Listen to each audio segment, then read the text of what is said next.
Hello everyone, welcome to online physics coaching class 11th chapter number 2। आप सबको पता है, यही बोलने वाला हूँ मैं, है ना। रोज़ वही काम है मेरे पास अभी।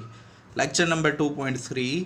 तो आज की जो लेक्चर है, ठीक है, in today's lecture we are going to discuss this all topics: estimation of very small distance, measurement of size of molecules of oxalic acid, one astronomical unit, one light year, one parsec. देखो ये तीनों है जो unit है ना, वो आपकी large distance के लिए, ठीक है।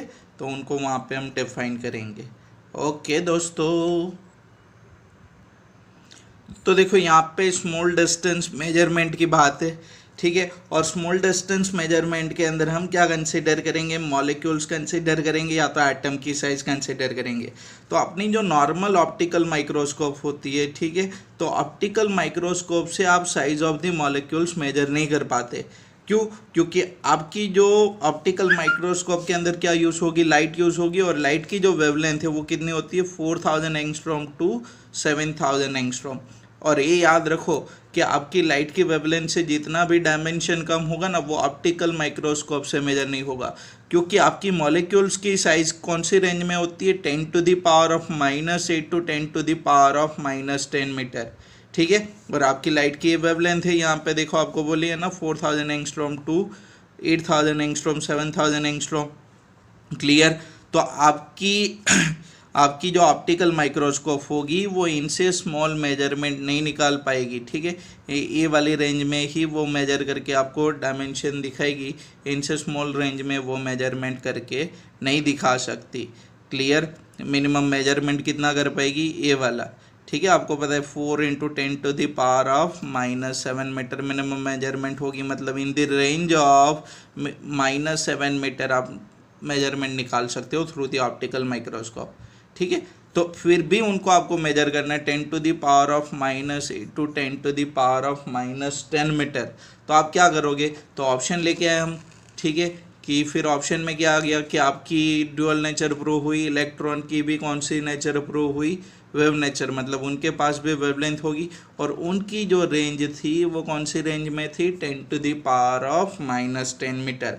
मतलब इलेक्ट्रॉन माइक्रोस्कोप, आपकी जो इलेक्ट्रॉन माइक्रोस्कोप होगी उनसे आप साइज ऑफ द मॉलिक्यूल्स और आपकी जो atom size of the molecules होगी तो उनको आप पता लगा पाओगे। क्लियर?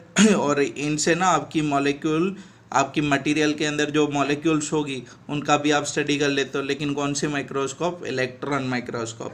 और उसके बाद ना एक टनलिंग माइक्रोस्कोप आया, उनका रिजोल्यूशन और ज़्यादा था कंपेयर टू इलेक्ट्रॉन माइक्रोस्कोप, ठीक है। क्लियर? तो यहाँ पे आपकी मेजरमेंट होगी स्मॉल डायमेंशन, मतलब मॉलिक्यूल से एटम वगैरह। क्लियर? तो ऐसे ही हमें ना एक ये देखो मैं यहाँ पे, हाँ ठीक है, ऐसी एक मेथड से हम ऑयलिक एसिड का डायमेंशन निकालेंगे, ठीक है। क्लियर? तो ऑयलिक एसिड आपकी एक सॉपी लिक्विड होगी, क्लियर, और उनकी जो मॉलिक्यूलर साइज होती है वो अबाउट 10⁻9 मीटर की रेंज में होती है।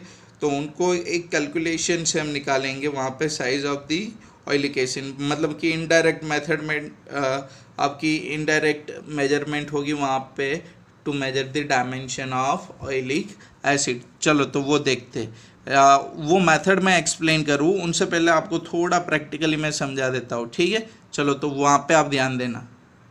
तो देखो ये नोट्स है, ठीक है, बाद में मैं एक्सप्लेन करूँगा, तो पहले आप नोट्स देख लो। ये मेजरमेंट के एक नोट्स है, देखो यहाँ पे ऐसे ही मैं जाऊँगा, ठीक है, size of the oleic acid, और फिर ये वाली यहाँ से, है ना। चल देख लो।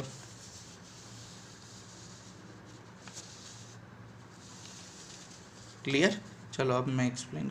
तो यहाँ पे देखो, अगर मैं यहाँ पे एक सरफेस कंसिडर करूँ, ठीक है, और इस सरफेस के ऊपर ना आप कोई आपकी जो लिक्विड है, ठीक है, आपकी जो लिक्विड है उनको ड्रॉप करते हो, तो वो मॉलिक्यूल्स के फॉर्म में ऐसे अरेंज होगी इनिशियली, ठीक है। क्लियर? तो ये मॉलिक्यूल्स आपके ऐसे अरेंज होती है कि नहीं? ठीक है। धीरे धीरे क्या होगा कि ये जो मॉलिक्यूल्स होगी, ठीक है, तो वो फैल जाती है पूरी सरफेस पे, ठीक है। और याद रखो कि यहाँ पे आपकी जो वॉल्यूम है ना वो आपको पता है कितने अमाउंट में आपने वहाँ पे आपकी जो लिक्विड है वो ड्रॉप की है, ठीक है। फिर ये जो मॉलिक्यूल्स होते हैं वो ऐसे फैल जाते हैं सिंगल मिनिमम एक लेयर के अंदर। ये होगा कि नहीं, समझ में आ कि नहीं, ऐसे आपकी मॉलिक्यूल्स ये सरफेस पे फैल जाएगी, ठीक है, क्लियर। चलो, तो ये जो मॉलिक्यूल्स होगा अगर इनकी थिकनेस आपको पता चल जाए तो क्या मैं आइडिया लगा सकता हूँ इनके डायमेंशन के बारे में? हाँ, लेकिन आपके पास एक प्रॉपर्टी है, कौन सी, वॉल्यूम वाली। कौन सी वॉल्यूम किसके बराबर होगी, एरिया इनटू थिकनेस के बराबर, ठीक है। तो हमें तो क्या फाइंड आउट करना है भैया, यहाँ पे थिकनेस फाइंड आउट करनी है ना, ठीक है। तो थिकनेस किसके बराबर होगी, वॉल्यूम डिवाइड बाय एरिया।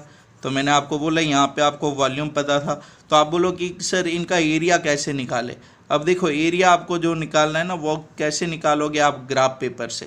तो आपने काफ़ी बार देखा है ना कि जब भी आपकी पेपर होती है तो वहाँ पे ऑयल की ड्रॉपलेट गिर जाए तो वो ऑयल पूरा ऐसे फैल जाता है कि नहीं, पेपर के ऊपर ऐसे फैल जाएगी ना ऑयल पूरी, ठीक है।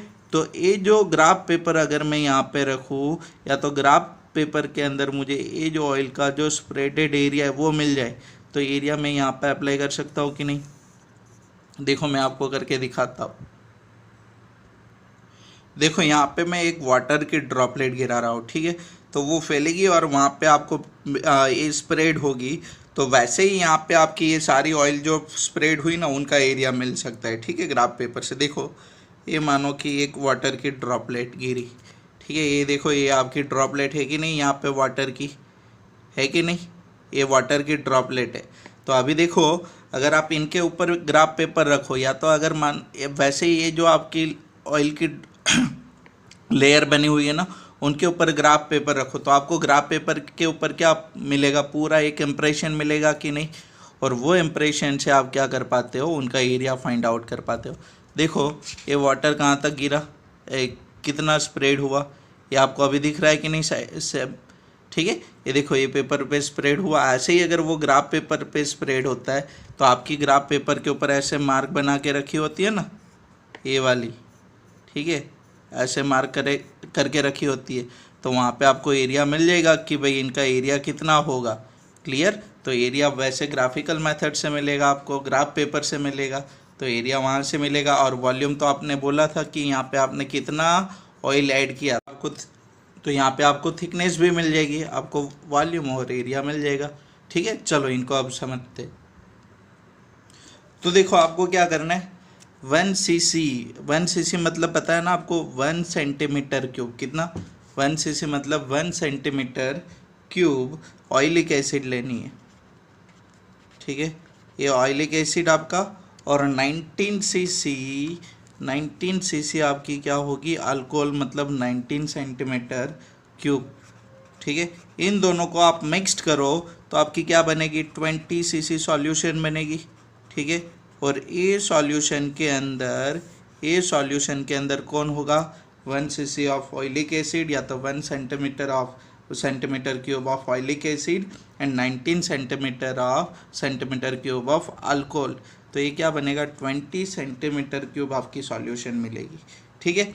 अब ये जो 20 सेंटीमीटर क्यूब सॉल्यूशन होगा तो ये सॉल्यूशन से आपको फिर से 1 cc मतलब कि 1 सेंटीमीटर क्यूब सॉल्यूशन लेना है, ठीक है। कितना लेना आपको, 1 सेंटीमीटर क्यूब सॉल्यूशन लेना है, ठीक है, क्लियर।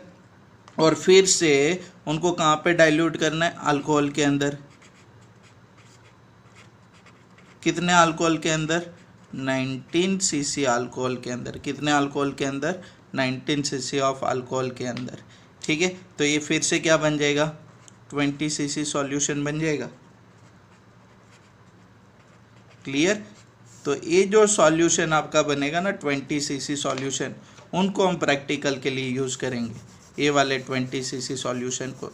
देखो फिर से मैं आपको रिवाइज करवा दूँ कि सबसे पहले मैंने क्या लिया, 1 cc ऑफ ऑयलिक एसिड लिया, उनको 19 cc अल्कोहल के अंदर मिक्स्ड करके सॉल्यूशन बने 20 cc। फिर ये 20 cc सॉल्यूशन के अंदर से मैंने क्या लिया, 1 cc सॉल्यूशन ठीक है, और उसको फिर से मैंने क्या किया 19 cc अल्कोहल के अंदर क्या किया, डाइल्यूट किया। ठीक है, तो यहाँ पे ना हम क्या कर देंगे, ये जो सॉल्यूशन है ना उनके अंदर ऑयलिक एसिड को एकदम पतला कर देंगे, इसीलिए हम क्या करते हैं उनको अल्कोहल के अंदर डाइल्यूट करते हैं। अब आपको मुझे क्या बताना है कि ये जो 20 cc सॉल्यूशन होगा, ये वाला, ये जो 20 cc सॉल्यूशन होगी उनके अंदर आपको कंसंट्रेशन ऑफ ऑयलिक एसिड बतानी है। ठीक है, तो कंसंट्रेशन ऑफ ऑयलिक एसिड क्या होगी ये 20 cc सॉल्यूशन के अंदर,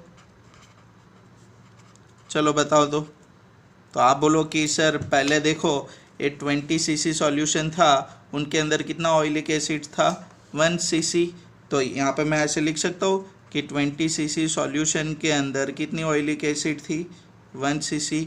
तो इनके 1 cc के अंदर इनसे आपने कितना लिया 1 cc ना, ठीक है, तो वो 1 cc सॉल्यूशन के अंदर ऑयलिक एसिड की कंसंट्रेशन कितनी होगी, तो आप क्या करोगे सिंपल कैलकुलेशन, तो 1/20 cc ऑयलिक एसिड होगा। कहाँ पे देखो, इनको ध्यान से सुनो, ये कहाँ पे होगा, इनके अंदर, ये कहाँ पे होगा, ये 1 cc सॉल्यूशन के अंदर कितना ऑयलिक एसिड होगा, तो 1/20 cc ऑफ ऑयलिक एसिड।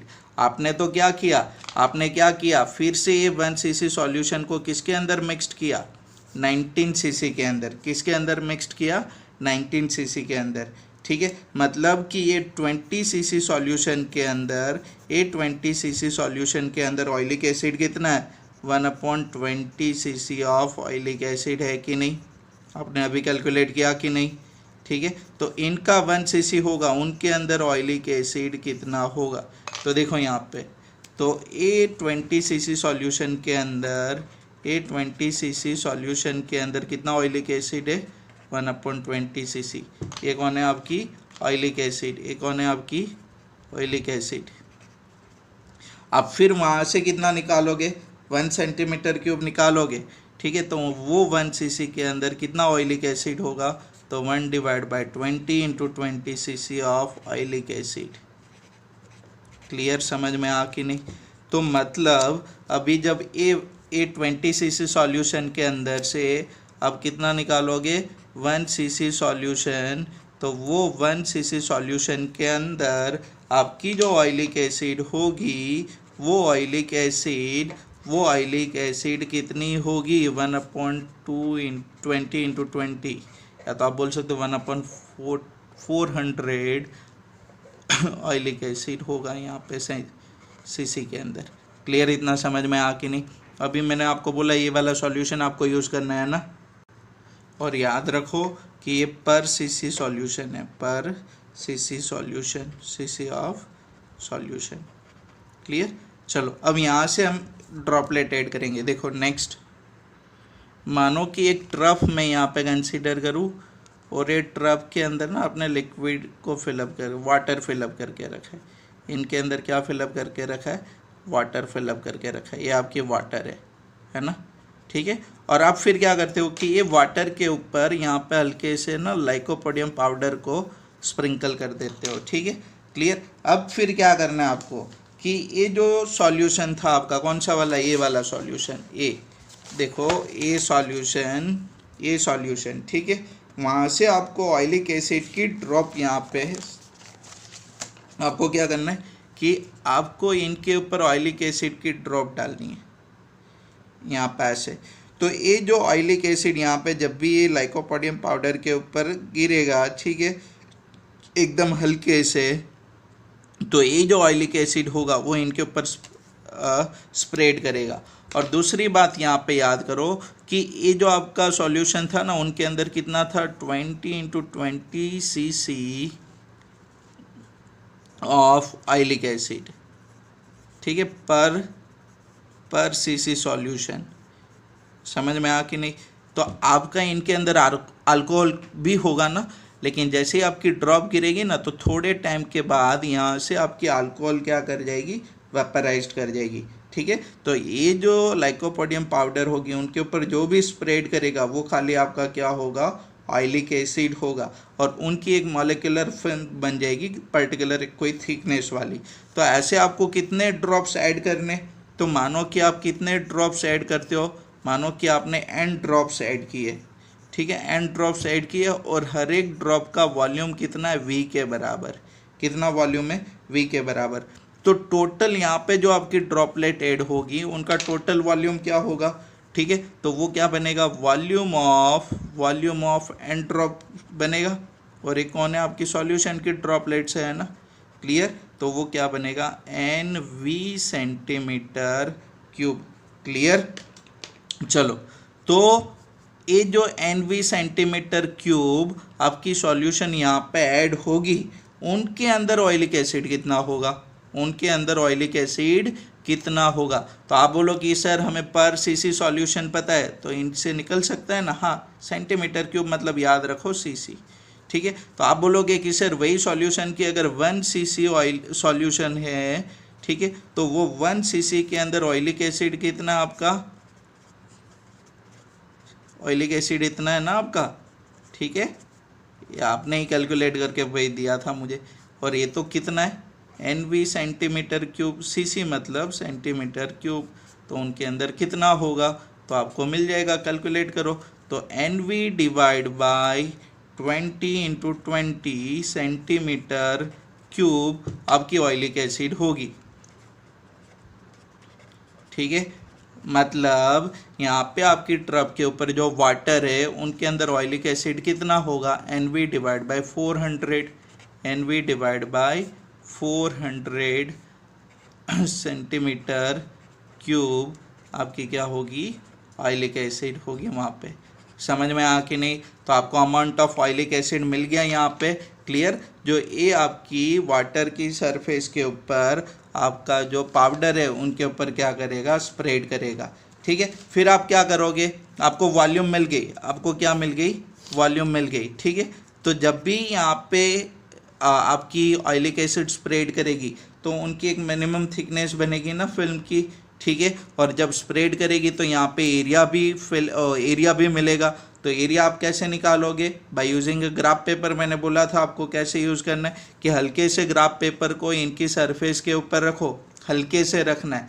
तो इनकी सरफेस के ऊपर जो भी आपका ऑयलिक एसिड होगा तो वहाँ से इंप्रेशन कहाँ पे क्रिएट हो जाएगी, ग्राफ पेपर के ऊपर, और वहाँ पे ग्राफ पेपर से आप मेजरमेंट निकाल सकते हो, तो आपको एरिया मिल जाएगा।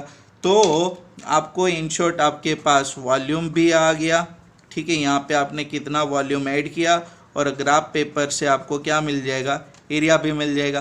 तो यहाँ पे मैं इनकी थिकनेस निकाल सकता हूँ। तो आपको पता है इक्वेशन कि वॉल्यूम किसके बराबर होता है, तो वॉल्यूम किसके बराबर होगा, एरिया इंटू थिकनेस के बराबर, क्लियर।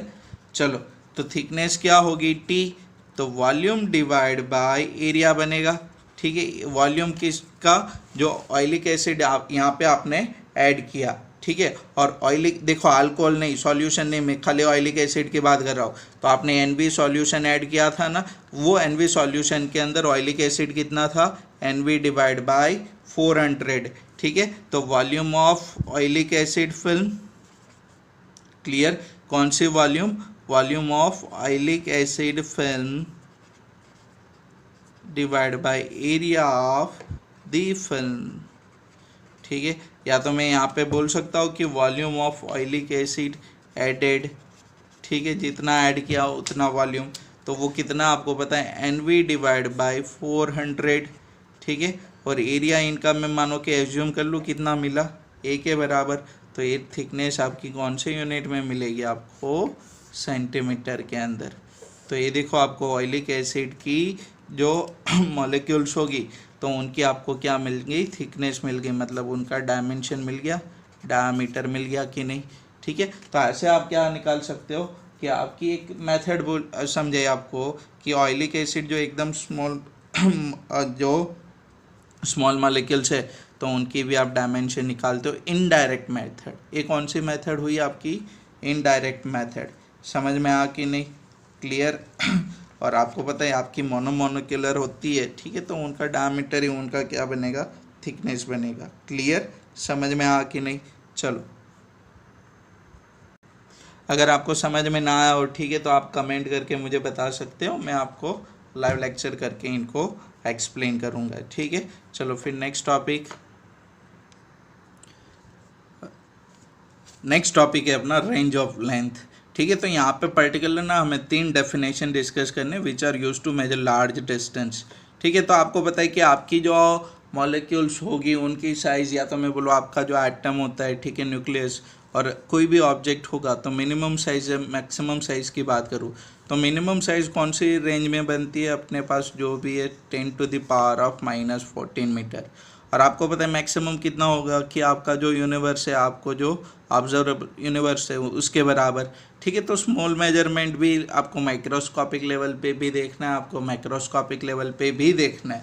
ठीक है, तो यहाँ पे देखो स्पेशल यूनिट्स है जो हम बार बार फिजिक्स के अंदर रिपीट करने वाले।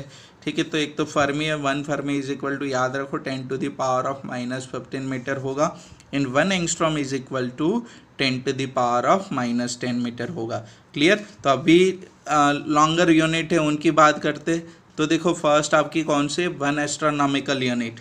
ठीक है, तो यहाँ पे मैं डिफाइन करता हूँ और फिर इनको एक्सप्लेन करता हूँ। अब देखो यहाँ पे आपको खाली डेफिनेशन याद रखनी है और उनका कन्वर्जन याद रखना है। ठीक है, चलो, it is defined as the mean distance या तो average distance of earth from the sun, clear, is called 1 astronomical unit. Clear. तो देखो आपको पता है कि आपकी जो अर्थ है वो सन के अबाउट कौन सी ऑर्बिट में घूम रही है, एलिप्टिकल ऑर्बिट में। और एलिप्टिकल ऑर्बिट की जो एक्सिस है उनके एग्जैक्ट सेंटर में नहीं है, वो एक साइड में है। ठीक है, तो 2 पॉइंट होती है, आप ग्रेविटेशन वाले यूनिट में स्टडी करोगे, एक एपेलियन पॉइंट होगी और एक पेरिहेलियन पॉइंट होती है। पेरिहेलियन पॉइंट शॉर्टेस्ट डिस्टेंस पे होती है और एपेलियन पॉइंट लॉन्गेस्ट डिस्टेंस पे होती है। तो ये जो सन टू पेरिहेलियन का डिस्टेंस है वो कितना होता है, 1.47 इंटू 10⁸ किलोमीटर, और एपेलियन का कितना होगा, 1.52 इंटू 10⁸ किलोमीटर। तो दोनों की एवरेज करोगे तो वो जो एवरेज वैल्यू मिलेगी वो आपको क्या देगी, 1 एस्ट्रोनॉमिकल यूनिट देगी। ठीक है, तो यहाँ पे देखो दोनों का मीन डिफरेंस, मीन निकाला है, एवरेज निकाला है, R1 plus R2 divide by 2, 1.47 10⁸ plus 1.52 into 10⁸ divide by 2। तो ये 1 एस्ट्रोनॉमिकल यूनिट मिल गया मुझे, किसके बराबर मिला, 1.496 इंटू 10⁸ किलोमीटर के बराबर। मीटर में करो तो कितना मिलेगा, 10⁻11 मीटर। समझ में आ कि नहीं सबको, यस और नो। ओके, चलो फिर नेक्स्ट डेफिनेशन लेते हैं। 1 light year, it is a distance that light travel with the speed of 3 into 10⁸ speed of light in a free space in a 1 year। ठीक है, और ये कहाँ पे ट्रैवल करना है इनको, फ्री स्पेस के अंदर। कहाँ पे, फ्री स्पेस के अंदर, वैक्यूम के अंदर। ठीक है, तो डिस्टेंस कितना ट्रैवल करेगी ये वाली स्पीड से 1 साल के अंदर। तो आपको पता है velocity is equal to distance travel divide by time period. तो डिस्टेंस किसके बराबर होगा, वेलोसिटी इनटू टाइम पीरियड। तो आपकी जो वेलोसिटी होगी वो कितनी बनेगी, 3 इंटू 10⁸। टाइम पीरियड आपका 365 ईयर था, लेकिन उसको यहाँ पे मैंने सेकेंड में कन्वर्ट किया। तो 365 डेज, 1 ईयर मतलब कितना, 365, मैंने क्या बोला, मैं भूल गया। तो लेते हैं 1 light year, it is a distance they travel with velocity 3 into 10⁸ metre per second in 1 year. और यहाँ पे देखो कहाँ पे ट्रैवल करना है उनको, फ्री स्पेस के अंदर। ठीक है, तो डिस्टेंस किसके बराबर होगी, वेलोसिटी इंटू टाइम पीरियड। आपके पास है ना इक्वेशन। ठीक है, तो यहाँ पे टाइम पीरियड आपका कितना, 1 ईयर। 1 ईयर मतलब कितना, 1 ईयर मतलब कितना, 365 डेज। 365 डेज इंटू एक दिन के अंदर कितने आवर्स होते हैं, 24। एक आवर्स के अंदर कितने मिनट होती है, 60 मिनट। और एक मिनट के अंदर कितनी सेकंड होती है, 60 सेकंड। तो ये देखो ईयर टू मैंने सेकंड में कन्वर्जन किया है। ठीक है, क्लियर। और वेलोसिटी आपको पता है। तो यहाँ पे 1 लाइट ईयर कितना बनेगा, 9.46 इंटू 10⁻15 मीटर। क्लियर आप सबको। ठीक है, और ये याद रखोगे 1 AU की वैल्यू भी आपको याद रखनी है। 1 AU किसके बराबर था, तो 1 AU is equal to 1.496 into 10⁻11 metre. ठीक है, क्योंकि यहाँ पे आपको बोले कि दोनों का रिलेशन निकालो तो फिर आप आराम से रिलेशन निकाल सकते हो। ठीक है, क्लियर। चलो समझ में आ कि नहीं, क्लियर, समझ में आ कि नहीं? अगर आपको बोले कि चलो 9.46 इंटू 10⁻15 मीटर कितने AU के बराबर होगा, तो आप कैसे निकालोगे? ठीक है, या तो आपको बोले कि 1 लाइट ईयर कितने AU के बराबर होगा, तो आप ये वाला करोगे कि 1.496 इंटू 10⁻11 मीटर 1 AU के बराबर है, तो 9.46 इंटू 10⁻15 मीटर कितने AU के बराबर, क्रॉस मल्टीप्लिकेशन होगी सिंपल। ठीक है, चलो फिर नेक्स्ट आपकी डेफिनेशन है पारसेक, 1 पारसेक। तो यहाँ पे देखो, यहाँ पे अगर मैं अर्थ बोलूँ और यहाँ पे सन बोलूँ, तो आपने आगे पहली डेफिनेशन में क्लियर किया था ना एस्ट्रोनॉमिकल यूनिट को कि average distance between earth and sun, तो वो कितना होगा आपका 1.496। यहाँ पे मैंने लिखा ना अभी 1.496 इंटू 10⁻11 मीटर। ठीक है, तो parsec is the distance eight which average radius of earth orbit subtends an angle of 1 arc second. तो अगर मानो कि एक मैं लाइन कंसिडर करूँ और यहाँ पे देखो कि आपकी अर्थ की रेडियस बनेगी ऑर्बिट की रेडियस। ठीक है, क्लियर, क्योंकि ये देखो यहाँ पे आपकी अर्थ ऐसे घूम रही है ना इनके अबाउट। क्लियर, तो ये अर्थ की रेडियस ने यहाँ पे जो एंगल बना line passing through the sun and ये वाली। ठीक है, तो ये जो एंगल बनेगा ना आपका 1 सेकेंड, कितना एंगल बनना चाहिए 1 सेकेंड, तो आपकी ये पॉइंट और अर्थ का जो डिस्टेंस होगा वो कितना होगा आपका 1 पारसेक के बराबर। कितना होगा वो 1 पारसेक के बराबर, मतलब AB और यहाँ पे C बोलूँ तो आपका AB किसके बराबर होगा 1 पारसेक के बराबर। क्लियर, और फिर तो आपको याद है theta is equal to arc divide by radius कर लो। ठीक है, ऑलमोस्ट ये दोनों सेम मैं कंसिडर करूँ अगर ये सेपरेशन काफ़ी कम है तो। क्लियर, या तो मैं देखूँ यहाँ पे कि आपकी जो 1 पारसेक है वो किसके बराबर होगी, नॉर्मली ऐसे ही करते हो ना, theta is equal to arc divide by radius. ठीक है, क्लियर, तो ये आपकी 1 पारसेक ए बी होगी। क्लियर, तो ए बी किसके बराबर होगा, आर्क डिवाइड बाय एंगल, और ये रेडियस बनेगी ना एवरेज रेडियस यहाँ पे अर्थ ऑर्बिट की। क्लियर, और ये आपका डिस्टेंस। तो 1 पारसेक क्या होगा, या तो मैं ऐसे बोलूँ 1 सेकेंड इज इक्वल टू यहाँ पे देखो B to C divide by A to B। ठीक है, और ए बी सी किसके बराबर है 1 AU के बराबर, या तो एंगल स्मॉल है तो डायरेक्ट 10 से कर सकते हो आप। ठीक है, क्लियर, चलो, और ये कौन है, ये भी आपकी 1 पारसेक है। देखो यहाँ पे हो गया। ठीक है, 10 से कर सकते हो ना, क्लियर, 10 थीटा करके, तो और एंगल स्मॉल होगा तो सेम बन जाएगा। ठीक है, एंगल के बराबर, तो 1 AU डिवाइड बाय 1 सेकेंड। अब देखो 1 AU कितना होगा 1.496 इंटू 10⁻11 मीटर, और 1 सेकेंड कितना रेडियन होगा, ये आपने किया था फर्स्ट न्यूमेरिकल। ठीक है, सेकेंड लास्ट टॉपिक था उनके अंदर 4.85 इंटू 10⁻⁻6। तो आपको ये डिस्टेंस कितना मिलेगा, तो 1 parsec is equal to 3.08 into 10⁻16 metre.